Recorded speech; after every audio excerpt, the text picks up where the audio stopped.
Good morning. This is David Kurtz with TPM Media. We're here in Netroots Nation with House Speaker Nancy Pelosi. Good morning. How are you? Good morning. Good. We just came from hearing a question and answer session with the Speaker and then the surprise guest appearance by former Vice President Al Gore. Barack Obama arrived in Afghanistan this morning. He'll be going to Iraq this week. German newspaper reported today that al-Maliki has said, quoted him saying that the 16-month withdrawal table that Barack Obama is proposing makes a lot of sense with minor adjustments. Yeah. Have you had a chance to see that report yet? No, I just heard approximately what you just said in the news as I was coming over here. But I will be getting it. Well, my reaction is I have for a long time thought that it would be important for the U.S. government to sit down with the government of Iraq and talk about a timetable for redeployment out of Iraq.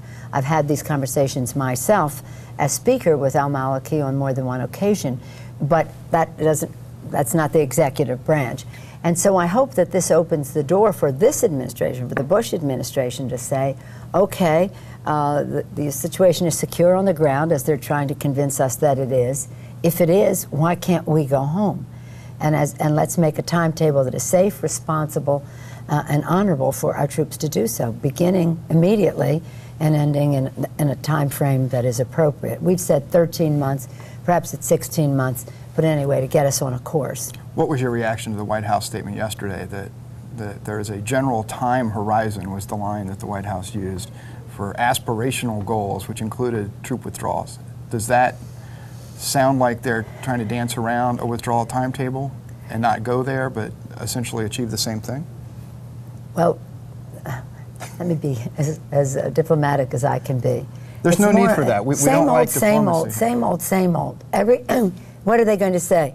They have not said anything, as a matter of fact. Aspirational goals, which means it could be 10 years. We've been there 2 years longer than we were in World War II as a country, with all of that commitment. 2 years longer we've been in Iraq. This administration knows that it could have made this same statement a long time ago.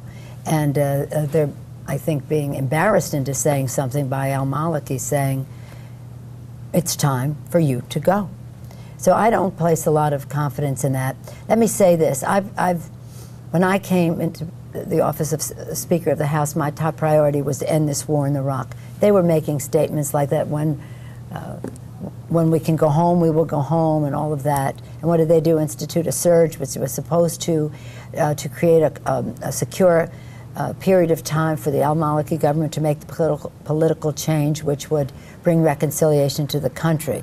The surge happened. They claimed the secure time happened, but it did not achieve its purpose, which was reconciliation. So I think this is just more of the same from the administration, knowing that the American people have long abandoned their support of this war, and now they're trying to sound, dare I say the word, reasonable, but I think it's just more of the same.